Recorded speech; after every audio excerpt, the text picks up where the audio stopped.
Bien, nous allons prier. Seigneur notre Dieu et Père, nous voulons te remercier encore et toujours, Seigneur, pour le privilège que nous avons de nous réunir, cette liberté, Seigneur, de te rendre un culte, sans nous cacher, Seigneur. Merci pour cette grâce, merci pour la grâce de te connaître comme notre Dieu, notre Sauveur, notre Père. Merci encore et toujours pour Jésus, tout ce qu'il a fait pour nous, tout ce qu'il continue de faire et tout ce qu'il a promis de nous donner encore. Te bénissons parce que, oui, tu es infiniment au-dessus et au-delà de ce qu'on peut imaginer ou de ce qu'on peut dire avec des mots. Tu es bien plus encore. Tu es un Dieu merveilleux, un Dieu vrai, un Dieu qui va au-delà des apparences et des choses, Seigneur. Tu es un Dieu qui se plaît à vivre dans nos cœurs. Merci de conduire ce moment, de bénir ta parole particulièrement. Cette parole précieuse, Seigneur, nous voulons la serrer dans nos cœurs, afin de ne pas pécher contre toi, afin de te connaître davantage, de t'aimer mieux, de te glorifier, et afin de pouvoir aussi proclamer ce salut merveilleux, cette bonne nouvelle, que tu es mort et ressuscité pour nous sauver. Et nous prions aussi pour les enfants ce matin, Seigneur, qu'ils puissent recevoir de toi cette bonne nouvelle. Au nom du Seigneur Jésus. Amen.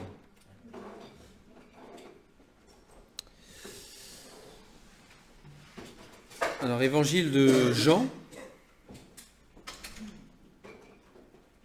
Évangile selon Jean, chapitre 18.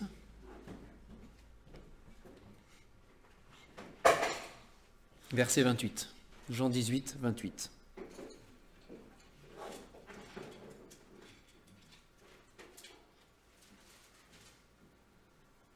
Donc déjà, juste avant, Trésor nous a fait parcourir quelques épisodes de la vie du Seigneur Jésus, de la naissance jusqu'à la résurrection, n'est-ce pas?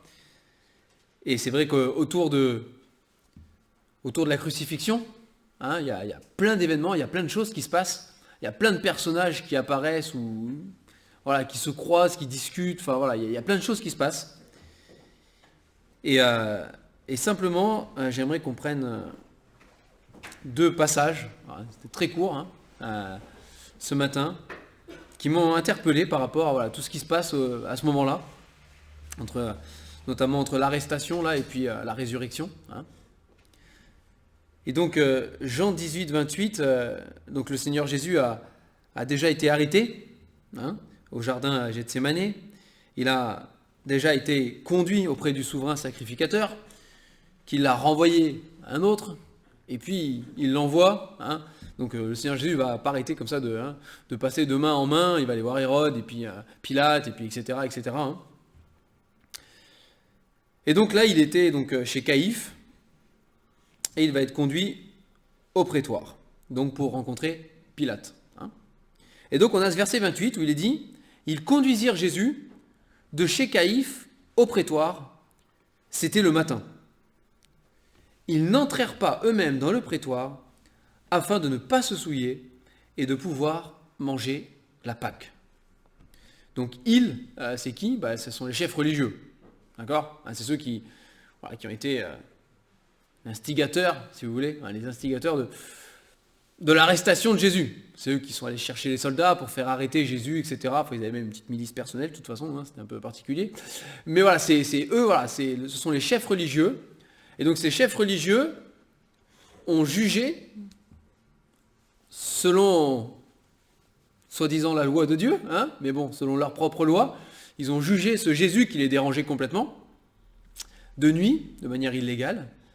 Et puisqu'ils ont décidé, parce que c'est eux qui l'ont décidé, qu'il était coupable, eh bien ils l'amènent à l'autorité en place, qui était l'autorité romaine, avec espoir, et c'est ce qui se passera, avec espoir que l'autorité romaine le mette à mort, parce qu'eux ne voulaient pas le faire eux-mêmes, bien évidemment. Sauf que le problème qu'on rencontre ici, c'est que c'est la Pâque. Tout le monde, tous les Juifs, on est le matin déjà, et tous les Juifs commencent à préparer la Pâque. Et pour être un bon Juif bien pieux, bien religieux, selon ces chefs religieux, il y avait certaines choses qu'on avait le droit de faire et certaines choses qu'on n'avait pas le droit de faire. Et notamment être en contact avec des païens, contact étroit avec des païens alors qu'on prépare la Pâque, c'est pas possible. On va se souiller sinon. C'est ce qu'ils pensaient, hein. Du coup, ils ont un problème parce qu'ils amènent Jésus vers Pilate pour qu'il soit jugé par Pilate, condamné. Mais ils ne veulent pas rentrer dans le prétoire, là où il y a tous les païens, parce qu'ils ne veulent pas se souiller. Donc ils amènent Jésus, ils laissent les soldats rentrer Jésus, eux ils attendent dehors, hein, que Pilate, et donc après la suite, hein, Pilate va sortir carrément, Pilate va sortir pour aller les voir dehors, il va les écouter, puis il va re-rentrer pour aller interroger Jésus, et puis plusieurs fois, si vous regardez un peu, ça fait un peu yo-yo, il ressort pour dire des choses, et puis la foule redit crucifie-le, puis il retourne voir Jésus, puis, enfin voilà, on a l'impression que, voilà. Mais, ici, ce qui m'a interpellé, voilà, c'est vraiment, ils sont en train de condamner un innocent, il est innocent, ils sont en train de le faire mettre à mort, et ça leur pose aucun problème de conscience, par rapport au fait qu'ils vont célébrer la Pâque juste après. Aucun problème de conscience. Par contre, surtout qu'on ne rentre pas dans le prétoire, que la foule, parce que c'est surtout ça, hein, parce qu'on sait que derrière c'était hypocrite, hein, que la foule surtout ne nous voit pas rentrer dans le prétoire, nous associer avec des païens juste avant Pâques. Parce que là vraiment, on se souillerait aux yeux de tous. Mais condamner un innocent, pas de problème. Pas de problème. Si on va en Matthieu, chapitre 23,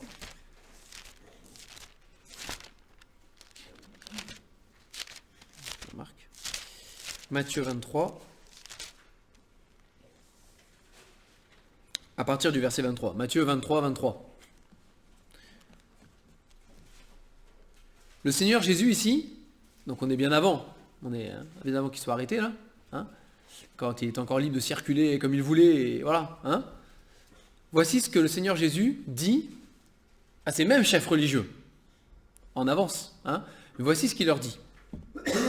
Verset 23 du chapitre 23 de Matthieu. « Malheur à vous, scribes et pharisiens hypocrites, parce que vous payez la dîme de la menthe, de l'âneth et du cumin, et que vous laissez ce qui est le plus important dans la loi, la justice, la miséricorde et la fidélité. C'est là ce qu'il fallait pratiquer sans négliger les autres choses. Conducteurs aveugles, qui éliminez le moucheron et qui avalez le chameau. Malheur à vous, scribes et pharisiens hypocrites, parce que vous nettoyez le dehors de la coupe et du plat, alors qu'au-dedans, ils sont pleins de rapine et d'intempérance. Pharisiens aveugles, nettoie premièrement l'intérieur de la coupe et du plat, afin que l'extérieur aussi devienne net.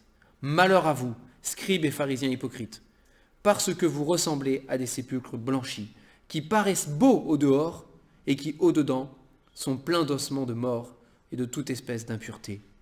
Vous de même, au dehors, vous paraissez juste aux hommes, mais au dedans, vous êtes plein d'hypocrisie et d'iniquité. On va s'arrêter là, il continue après. Hein. Mais voilà, on est en plein dans ce qui se passe au moment de l'arrestation aussi de Jésus. C'est hypocrite et c'est extérieur. Surtout, ne pas rentrer dans le prétoire pour ne pas se souiller. Mais livrer Jésus à la mort, un innocent qui n'a rien fait, aucun problème. On trouve une bonne raison pour le condamner. Il a dit « je suis fils de Dieu », c'est un blasphème, paf. On ne cherche même pas à savoir si c'est vrai, si c'est pas vrai. Et encore, si on lit bien les évangiles, on se rend compte que ils avaient compris, pour beaucoup, qui était Jésus, même parmi les chefs religieux. Ça ne leur plaisait pas, mais ils avaient compris. Nicodème, alors on y reviendra après sur Nicodème, justement c'est intéressant, mais Nicodème, quand il vient voir Jésus de nuit, qu'est-ce qu'il lui dit ?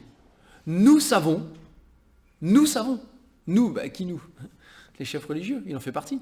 Nous savons que tu es un docteur venu de Dieu. Nous savons. Hein ? Donc ils savaient qu'avec Jésus, il y avait quelque chose. Mais malgré tout, il le livrait à la mort.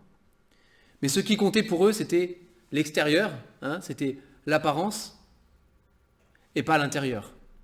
C'est l'inverse de ce que le Seigneur demande. Et le Seigneur Jésus, bon, c'est le sauveur de tous les hommes. Il va mourir après, hein, il va être condamné à mort. Il va mourir sur cette croix. Et sur cette croix, il dira « Père, pardonne-leur. Ils ne savent pas ce qu'ils font. Ils n'ont pas conscience d'accomplir un plan qui les dépasse. » Ça, c'est clair. Ça, c'est clair.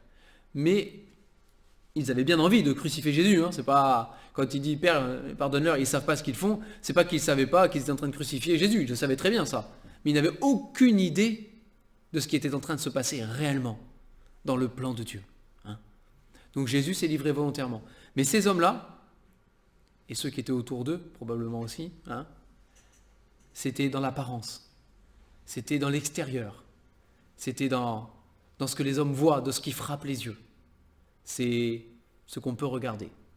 Mais dans leur cœur, et Jésus le dit, hein, il dénonce, dans leur cœur, il dit c'est plein d'iniquité, c'est plein de péché, c'est de l'hypocrisie, c'est moche, c'est pas beau, c'est des ossements de mort. Hein. C'est des termes qui sont forts, qui sont durs. Hein. Mais il dit ça c'est l'intérieur du cœur.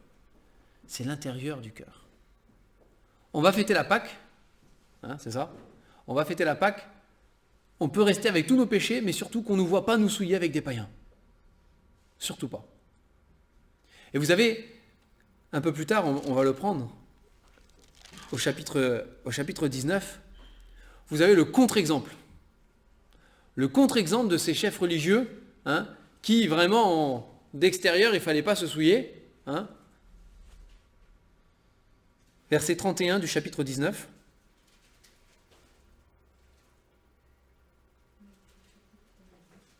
Verset 31, dans la crainte que les corps ne restent sur la croix pendant le sabbat, car c'était la préparation, et ce jour de sabbat était un grand jour, les Juifs demandèrent à Pilate qu'on rompe les jambes aux crucifiés et qu'on les enlève. Donc, encore une fois, ça tourne autour, bon là il est question du sabbat, mais c'est parce que c'est un grand jour, c'est le sabbat de la Pâque, hein, c'est pour ça, c'est lié à la Pâque. C'est le sabbat de la Pâque qui arrive, c'est la fête religieuse qui arrive. Il faut soigner les apparences. Ça ferait désordre, hein, et ce serait vraiment de mauvais ton et de mauvais goût que le jour de la Pâque, on ait 3 cadavres crucifiés à une croix sur la colline à côté de Jérusalem. Ça, c'est pas possible. C'est le jour de la Pâque quand même. C'est le jour de la Pâque, je vous rappelle que voilà, il fallait nettoyer, il fallait faire plein de choses. Hein. Il fallait que ce soit pas d'impureté, hein, il fallait que ce soit clean. Du coup, 3 cadavres en haut là, c'est pas possible. Hein. Donc du coup, ils vont voir Pilate et ils disent à Pilate, écoute, on ne peut pas attendre qu'il meure, c'est pas possible. Si on attend, ça peut encore durer, et puis après on est coincé parce que ça va être le sabbat, on ne pourra pas s'en occuper, et puis en plus c'est le jour de la Pâque, alors c'est pas possible que ça reste comme ça. Brise les jambes, comme ça abrège les souffrances, c'est terminé. Donc c'est ce que vont faire, dans la suite, hein, c'est ce que vont faire les soldats romains, sauf pour Jésus, vous le savez, parce qu'il était déjà mort. C'est lui qui a décidé qu'il allait mourir. Il a dit, il rendit l'esprit, le Seigneur a donné sa vie. Hein. Il est mort volontairement, il a donné sa vie. Donc ils n'ont pas eu besoin de briser ses jambes. Et si vous descendez au verset 38, il y a 2 personnages. Après, verset 38 et 39 et la suite. Hein. Verset 38, après cela, Joseph d'Arimathée, qui était disciple de Jésus, mais en secret par crainte des Juifs, demanda à Pilate la permission de prendre le corps de Jésus. Et Pilate le lui permit. Il vint donc et prit le corps de Jésus. Nicodème, qui auparavant était allé de nuit vers Jésus, vint aussi, apportant un mélange d'environ 100 livres de myrrhe et d'aloès. Ils prirent donc le corps de Jésus et l'enveloppèrent de bandes avec les aromates, comme c'est la coutume d'ensevelir chez les Juifs. Or, il y avait un jardin dans le lieu où Jésus avait été crucifié, et dans le jardin un sépulcre neuf, où personne encore n'avait été mis.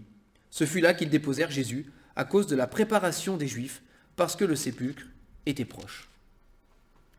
Donc vous avez d'un côté des chefs religieux qui refusent de rentrer dans le prétoire, se mêler à des païens, pour ne pas se trouver impurs le jour de la fête de la Pâque, quand même, parce que c'est important. Et de l'autre côté, vous avez 2 autres personnages, dont un est un chef religieux aussi, Nicodème, hein, un docteur en Israël, qui n'hésite pas, juste avant la préparation, là, à toucher un mort. C'est quelque chose, hein, c'était quelque chose pour les Juifs. Hein. Il n'hésite pas à toucher un mort, parce qu'il faut qu'il descende le cadavre de Jésus de la croix, hein. Il faut qu'il le récupère, il faut qu'il le porte, il faut qu'il l'embaume, hein, il s'en occupe, là on voit bon, la manière dont ils faisaient eux, hein, et qu'ils le prennent et qu'ils le mettent dans le sépulcre, et qu'après la pierre soit roulée. Hein. Eux, ils n'hésitent pas. Ils n'hésitent pas. Et si il est vrai qu'il est dit que Joseph d'Arimathée avait peur des Juifs, hein, et que c'était dans le secret qu'il était disciple de Jésus, Et là, il a dû se manifester publiquement. Il n'avait pas le choix. Il a dû s'afficher. Hein. Il a dû aller voir Pilate carrément en personne. Et bon, un juif qui va discuter avec Pilate et qui va le voir, on le regarde, quoi. Qu'est-ce qu'il va dire, hein? Et puis Nicodème, et puis bon, c'était public, hein. Le corps était sur la croix publiquement, ils ont dû le descendre et puis le prendre, et puis etc. Et tellement que c'était public qu'on apprend dans les autres évangiles où, hein, on sait qu'ils ont mis des gardes, là, et c'est les chefs religieux, hein, qui ont demandé à ce qu'il y ait des gardes des fois que, hein, voilà, des fois que le corps serait volé, hein. Donc c'était public. Et eux, on a le contre-exemple, des premiers, ils n'ont pas hésité à se souiller, d'une certaine manière, si on veut le voir comme ça, hein, à toucher ce qui était impur, un cadavre, à le prendre et à s'en occuper. Pas de problème pour eux. Hein, ils avaient compris, que ce soit Joseph et Nicodème, hein, ils avaient compris tous les deux que c'est pas ça qui était important, que c'était leur cœur.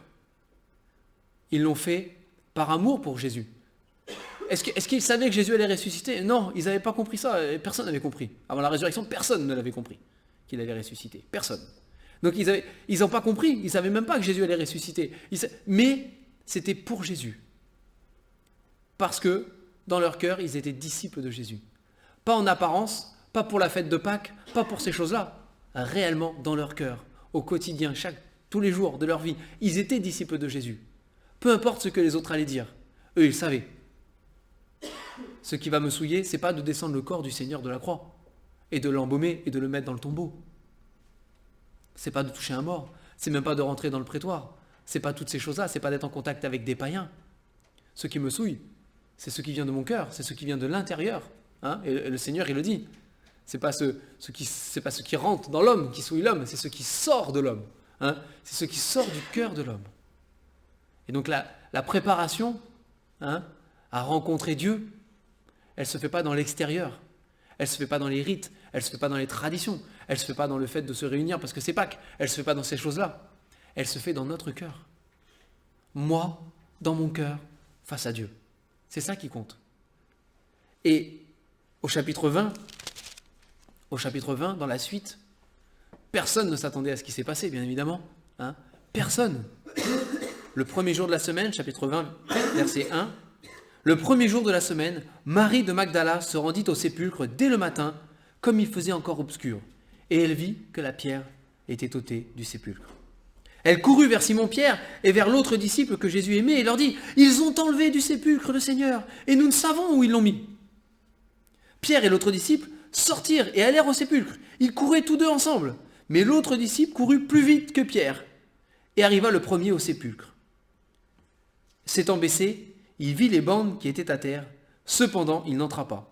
Simon-Pierre, qui le suivait, arriva et entra dans le sépulcre. Il vit les bandes qui étaient à terre et le linge qu'on avait mis sur la tête de Jésus, non pas avec les bandes, mais plié dans un lieu à part. Alors l'autre disciple, qui était arrivé le premier au sépulcre, entra aussi, et il vit, et il crut. Car il ne comprenait pas encore que selon l'Écriture, Jésus devait ressusciter des morts, et les disciples s'en retournèrent chez eux. Quelque temps après, le Seigneur Jésus, 3 jours après, précisément, le Seigneur Jésus ressuscite. Où est passé le corps? C'est un peu la panique, hein, il a disparu, forcément. Je pense qu'on aurait eu exactement les mêmes réactions. Hein. Mais quand même, il est dit que Jean, puisque c'est l'autre disciple dont il est question ici, hein, quand il est rentré, il a cru. Qu'a-t-il compris exactement dans les détails? On ne sait pas, mais il a cru. Il a compris qu'on n'avait pas volé le corps du Seigneur. Hein, c'est pas ça qui s'était passé. Il y a eu un miracle, et il y a eu résurrection.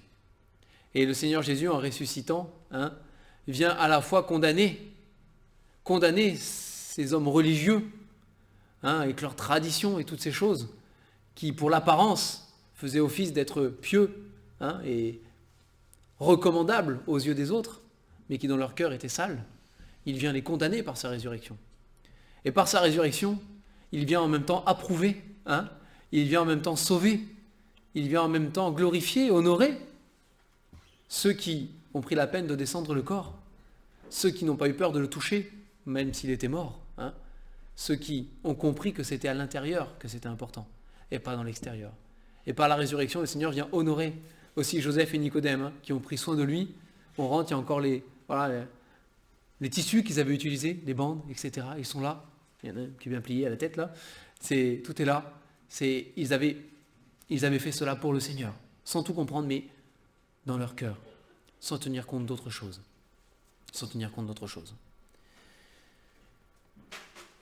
La résurrection, c'est vraiment le point capital, hein, de tout ce qui se passe autour de la crucifixion, tout ce qui se passe autour du sacrifice et du don de Dieu, hein, du Seigneur Jésus. C'est la résurrection qui fait tout. Il y a plein d'hommes qui ont donné leur vie, même pour des bonnes causes. Hein. Il n'y en a aucun qui est ressuscité. Jamais. Et ce que nous avons entreaperçu là, parce qu'il y aurait tellement à dire, mais ce que nous avons entreaperçu là dans les Écritures, hein, ça s'est vraiment passé. Il y a un peu moins de 2000 ans, hein, le Seigneur Jésus était sur cette terre. Ces hommes ont vraiment conduit Jésus, à Pilate, qui était gouverneur à l'époque. Hein. Ils se sont vraiment abstenus de rentrer parce qu'ils n'avaient pas envie d'être souillés, parce que c'était un jour religieux. Hein. Ça s'est vraiment passé. Jésus a été livré, il a été battu, on l'a vu, hein, on s'est moqué de lui. Il a subi toutes ces choses-là. Il a porté une partie de la croix, en tout cas jusqu'au mont Golgotha. Il a été crucifié. Il est mort, volontairement, il a rendu l'esprit. Il a été décroché par ces deux hommes, hein, et enseveli. C'est vraiment, c'était physique, quoi. Ça s'est vécu. Ça s'est passé exactement comme ça, comme le dit la parole. Et puis effectivement, ils sont tombés sur un tombeau vide, quoi. Vraiment.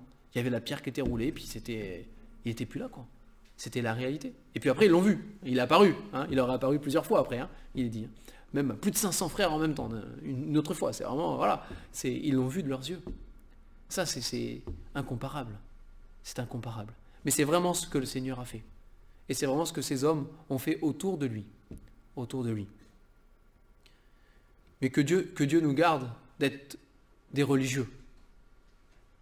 D'être comme ces hommes, hein, qui, pour l'apparence, refusent de se souiller, pour l'apparence des choses, hein, qui soignent l'extérieur, mais qui négligent l'intérieur, qui négligent notre propre cœur. Parce que c'est ça que le Seigneur demande, c'est juste notre propre cœur. C'est l'intérieur. Il veut nous purifier à l'intérieur. Il est mort pour ça, de toute façon. Hein, il est mort pour nous sauver, pour pardonner nos péchés, pour nous purifier, dit la Bible, de toute iniquité. C'est le sang du Seigneur Jésus qui opère cela. C'est la mort avec le sang qui a coulé. C'est ce que dit la Bible, hein, sans effusion de sang, en hébreu.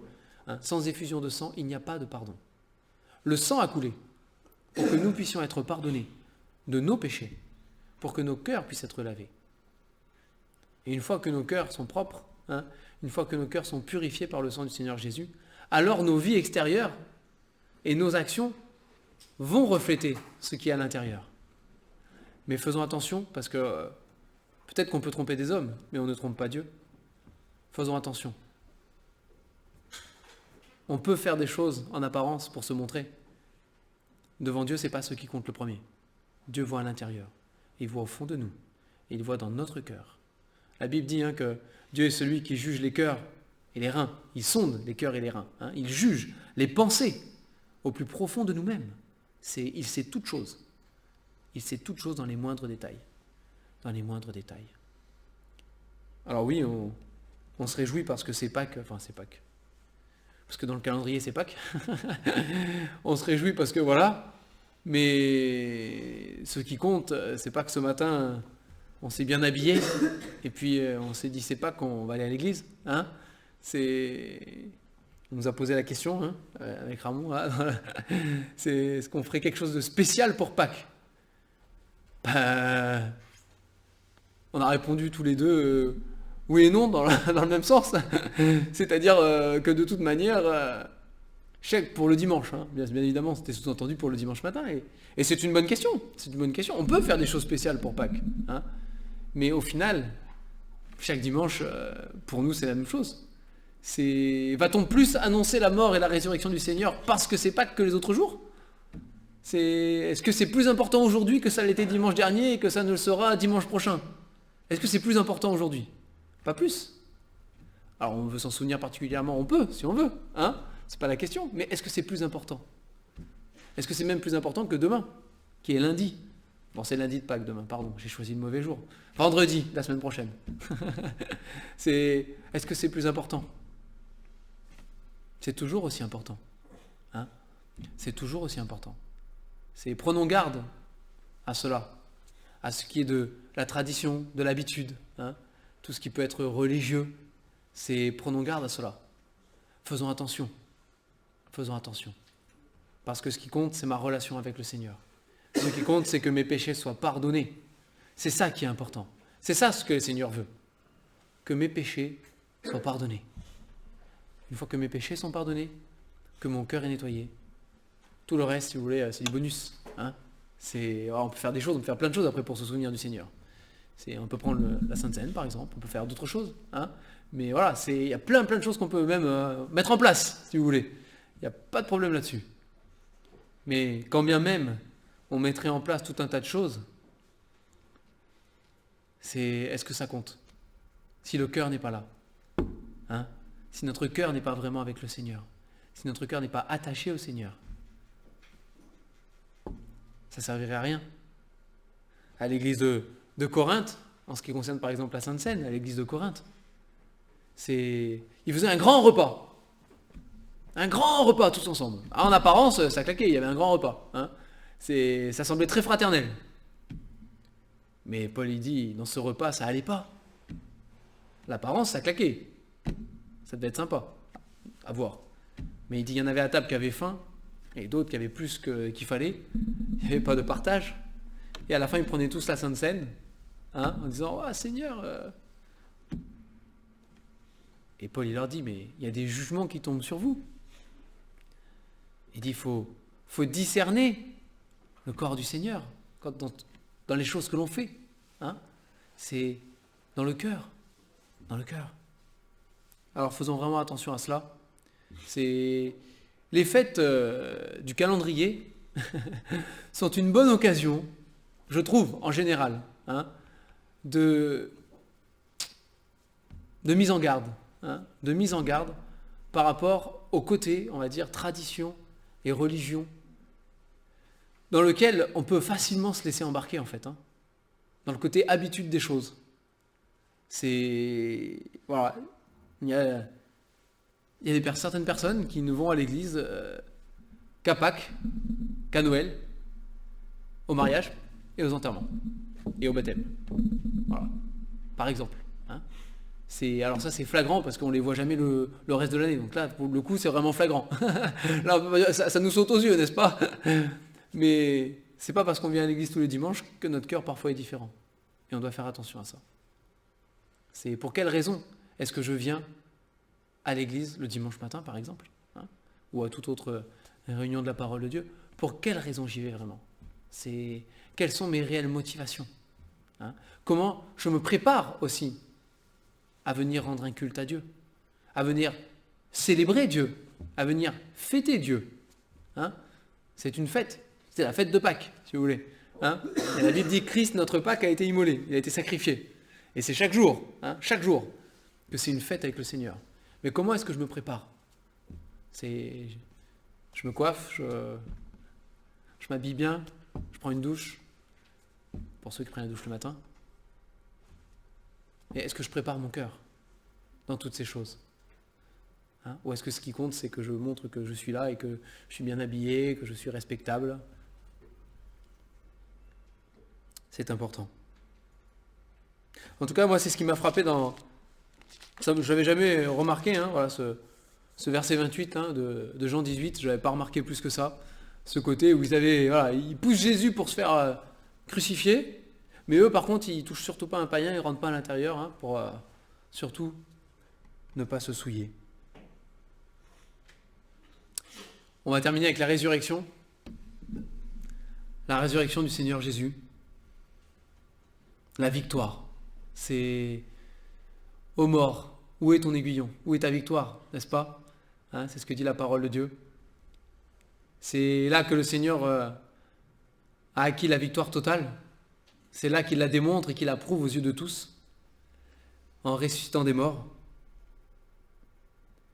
On a lu, voilà, Pierre et Jean qui se précipitent et qui tombent sur le tombeau ouvert. Je me mets à leur place quand j'ai lu la chose et je me dis, c'est quelque chose quand même. Je serais tombé devant ce tombeau ouvert, là où mon Seigneur avait été enseveli. Je serais tombé devant ce tombeau ouvert. Je serais rentré. Est-ce que j'aurais cru comme Jean? Est-ce que j'aurais compris? Je ne sais pas. Mais c'était quelque chose. Et puis, quelques temps après, le Seigneur Jésus me serait apparu, là, devant moi.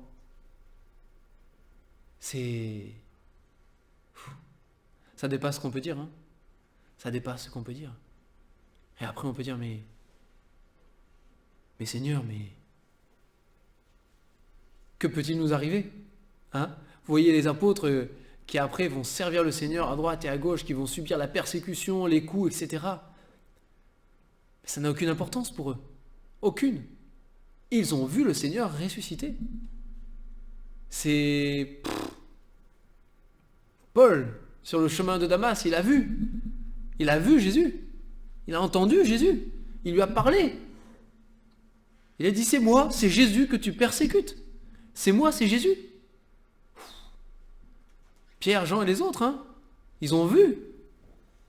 Ils l'ont même touché après, il est dit. Même Thomas, qui a eu des doutes, à un moment donné, c'était difficile pour lui. Jésus lui est apparu. Il a dit, maintenant touche. Mais mets ton doigt là dans la marque des clous, tu verras, c'est moi. Ils ont mangé avec lui. Ils l'ont vu.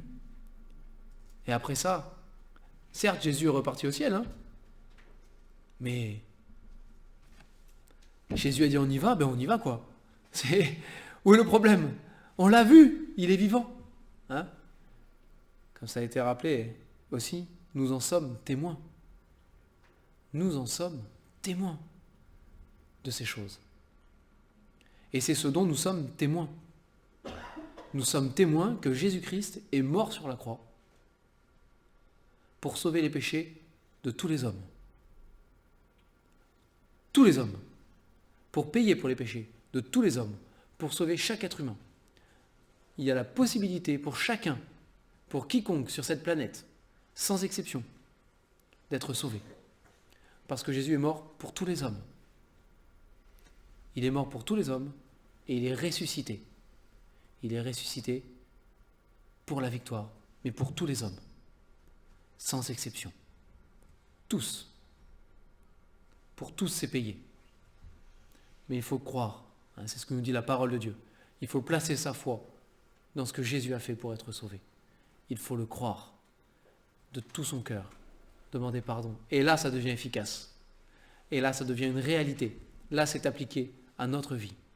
Mais c'est ce dont, que ce soit Pâques ou tous les jours de notre vie, c'est ce dont chacun d'entre nous, si on connaît le Seigneur Jésus déjà, c'est ce dont nous sommes des témoins. Nous sommes témoins de cela. Et nous vivons dans un monde qui ne veut pas en entendre parler. Parfois, ils veulent bien entendre parler d'autres choses, mais ils ne veulent pas entendre parler de la crucifixion et de la résurrection. Ils ne veulent pas entendre parler que Jésus est mort pour leurs péchés, pour leur pardonner, pour les sauver, et qu'il est ressuscité victorieux. Ils ne veulent pas. Vous pouvez parler d'autres choses, parler de Dieu en général, vous pouvez parler de la Bible, vous pouvez parler de...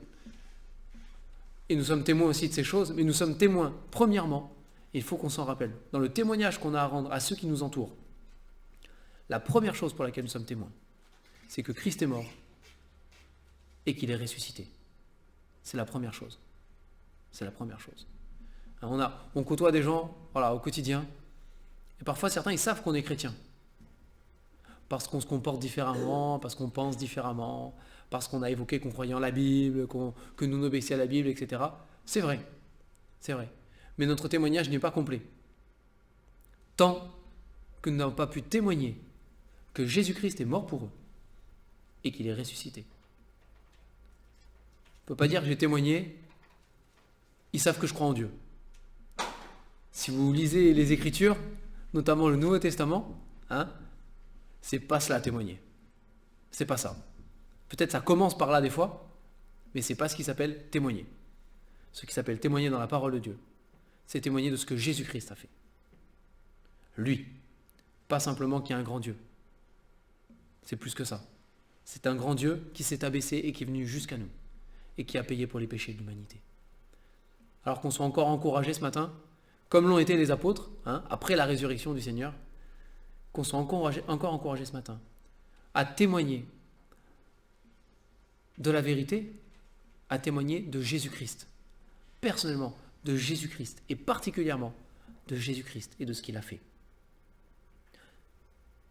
On est là entre nous et on se souvient de ce que Jésus a fait. Oui, ça nous touche, parce qu'il nous a sauvés, parce que nous l'avons accepté pour nous-mêmes, parce qu'un jour, quand on nous l'a présenté, on y a cru. Et oui, ça nous touche de nous souvenir de l'amour du Seigneur Jésus et de ce qu'il a fait pour nous. C'est vrai, mais ce n'est pas suffisant. C'est pas suffisant. Parce qu'au dehors, là, il y a tous ceux qui n'en ont jamais entendu parler. Tous ceux qui ne le savent pas. Qui ne veulent pas le savoir. Mais qu'ils veulent ou qu'ils ne veulent pas, ça ne nous regarde pas. C'est leur responsabilité devant Dieu, c'est pas la nôtre. Néanmoins, c'est bien d'être entre nous et de se le rappeler et de s'encourager à persévérer dans cette foi que nous avons en commun en Jésus-Christ. C'est même capital de le faire, mais c'est insuffisant. Si après, nous n'allons pas témoigner de cela autour de nous, c'est insuffisant. Et quand le Seigneur reviendra pour nous juger, individuellement ou en tant qu'assemblée, le Seigneur nous dira, c'est bien, tu t'es réjoui de ce que j'ai fait pour toi, c'est bien. Mais qu'as-tu fait toi pour les autres? De quelle manière as-tu témoigné de cette vérité? Vérité que tu connais et dont tu t'es réjoui en plus. Vérité dont vous vous êtes réjouis ensemble. Mais qu'avez-vous fait de cette vérité? Tu as eu des occasions? Tu es resté, on va dire, superficiel entre guillemets, ou dans les grandes lignes? Tu n'es pas allé jusqu'au fond. Que le Seigneur ne fasse pas ce reproche et qu'on soit motivé par ce souvenir du Seigneur Jésus qui est sur la croix pour nous sauver et du tombeau qui est vide parce qu'il nous a apporté la victoire. Que ça nous motive, que ça nous stimule, que ça nous encourage à proclamer cette vérité autour de nous. C'est le plan de Dieu pour nous. Il n'y en a pas d'autre. C'est le plan de Dieu pour chacun d'entre nous. Nous sommes des témoins. Et si Pâques peut être une bonne occasion à saisir, saisissons-la. C'est de la même manière que si Noël est une bonne occasion, eh bien saisissons-la aussi. Peu importe après, si pour certains c'est une fête religieuse ou pas, ou pour d'autres rien du tout. Si c'est une occasion à saisir, saisissons-la. Mais pour parler de Jésus, pas pour parler d'autre chose. C'est là qu'est l'essentiel, c'est là qu'est le capital. On va prier pour terminer. Seigneur notre Dieu, nous te bénissons ce matin et nous t'adorons pour ce sacrifice, pour cette croix, pour le sang qui a coulé. Folie pour le monde, c'est sûr, et ta parole le dit. C'est une folie pour ceux qui ne te connaissent pas, particulièrement pour les païens. Mais pour nous, Seigneur, pour nous, cette croix et ce sacrifice, mais c'est la vie, c'est le pardon des péchés, c'est la victoire, c'est la gloire. Et Seigneur, ce matin, on veut, comme chaque jour de nos vies, se souvenir que si nous sommes là, c'est grâce à toi. Et c'est grâce au sacrifice de Jésus. Grâce à sa victoire, grâce à la résurrection. C'est uniquement ce que tu as fait, Seigneur, qui fait qu'aujourd'hui, nous pouvons être dans la joie, nous pouvons être dans la reconnaissance, nous pouvons être libérés de la condamnation qui pesait sur nous. Seigneur, nous voulons tous ensemble d'un même cœur et d'une même âme te prier pour que chacun d'entre nous ici ait réellement la paix avec toi, pour que chacun ici ait réellement le pardon de ses péchés, pour que chacun ici ait vraiment cette foi dans son cœur, cette confiance que tu as payé pour lui à la croix,